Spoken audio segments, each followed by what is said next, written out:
अगली सुबह आदित्य और अली चचा गाड़ी में बैठकर रेड वेवल गांव की तरफ रवाना हो गए।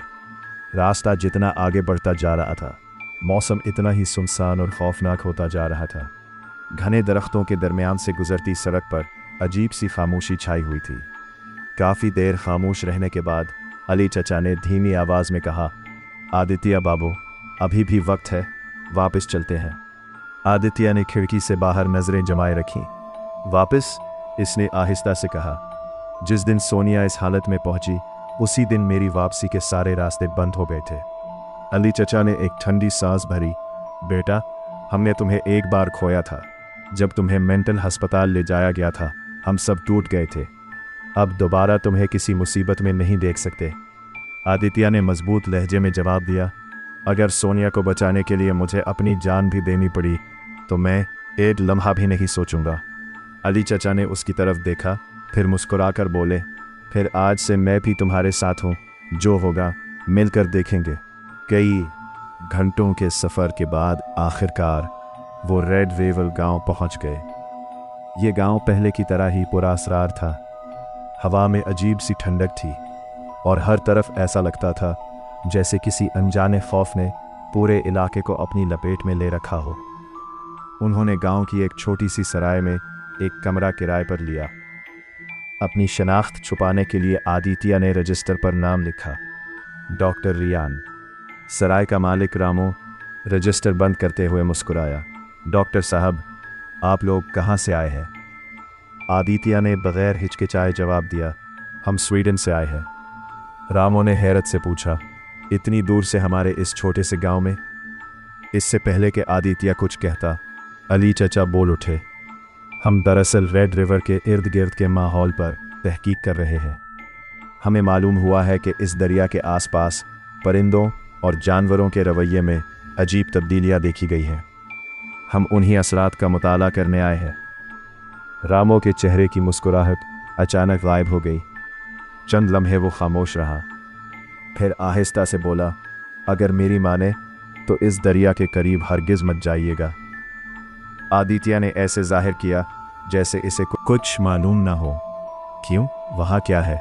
रामू ने उधर उधर देखा जैसे उसे डर हो कि कोई उसकी बात सुन रहा है। फिर वो धीमी आवाज़ में बोला, आज से तकरीबन 5 साल पहले इस दरिया के दूसरे किनारे एक गैर मुल्की रहता था। उसने वहाँ एक खूबसूरत रिजॉर्ट बनाया था जिसे लोग रेड रिवर इन कहते थे।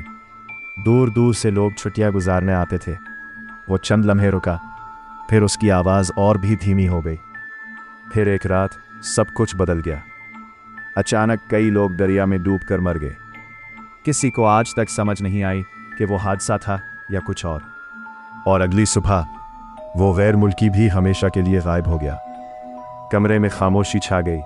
रामू ने पानी का घूंट लिया और लरसती आवाज़ में बोला, तब से लोग कहते हैं कि रेड रिवर खून मांगता है और जो भी रेड रिवर इन के करीब जाता है वो पहले जैसा वापस नहीं आता। ये सुनकर आदित्य और अली चचा ने एक दूसरे की तरफ देखा। आदित्य जानता था यही वो जगह थी जहाँ से उसकी और सोनिया की ज़िंदगी बर्बाद होना शुरू हुई थी। इसी दौरान रामू को जैसे अचानक कोई पुरानी बात याद आ गई। हाँ, तकरीबन 7 महीने पहले भी एक नौजवान जोड़ा यहाँ आया था। लड़का बार बार उस रिजॉर्ट के इर्द गिर्द घूमता रहा और लड़की भी एक दिन अकेली वहाँ चली गई। जब वो वापस आई, उसकी हालत बिल्कुल बदल चुकी थी। उसकी आंखों में ऐसा खौफ था जैसे उसने कोई ऐसी चीज़ देख ली हो जिसे इंसान देखने के लिए बना ही नहीं। उसके बाद वो लड़की कभी मामूल पर वापस नहीं आ सकी। ये सुनते ही आदित्य की सांस जैसे रुक गई। वो जान चुका था रामू जिस लड़के और लड़की का जिक्र कर रहा था वो कोई और नहीं, वो खुद और सोनिया थे। रामू से गुफ्तगू ख़त्म होने के बाद आदित्य ने कमरे की चाबी ली और अली चचा के साथ सराय के ऊपर वाले कमरे में चला गया। कमरा छोटा था मगर एक रात गुजारने के लिए काफ़ी था। अली चचा ने दरवाज़ा अंदर से बंद किया जबकि आदित्य खामोशी से अपना सूटकेस खोलने लगा ताकि कपड़े तब्दील कर सके। जैसे ही उसने कपड़े निकालने के लिए सूटकेस में हाथ डाला, अचानक उसका हाथ किसी धात की चीज़ से टकराया। उसने हैरत से अंदर देखा।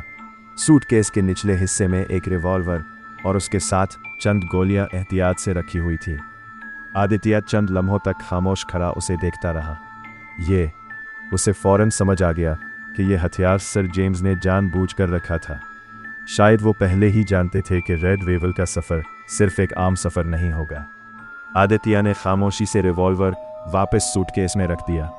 अली चचा ने हैरानी से पूछा, आदित्य बाबू, कल हम क्या करने वाले हैं? आदित्य खिड़की के पास जाकर खड़ा हो गया। उसकी नज़रें दूर बहती हुई रेड रिवर पर जमी थी। चंद लम्हों बाद वो आहिस्ता से बोला, कल सुबह सब बताऊंगा। फिलहाल हम दोनों को आराम करना चाहिए। असल इम्तिहान कल शुरू होगा।